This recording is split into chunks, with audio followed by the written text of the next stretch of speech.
Hey guys, and welcome back to App Tutorial. In this video, we're gonna look at how to remove videos from continue watching in Amazon Prime.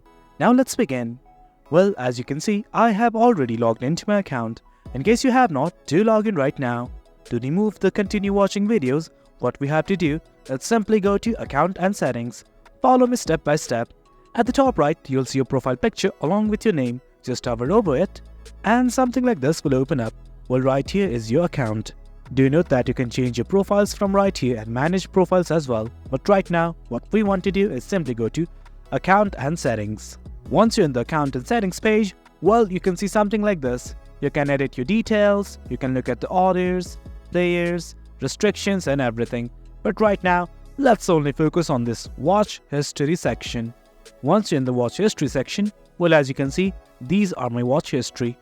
And right next to each of these videos, you'll see something like Delete Movie from Watch History. Simply click on it.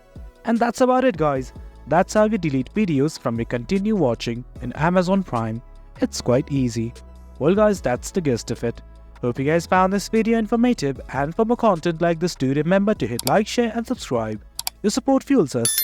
Until next time, thank you.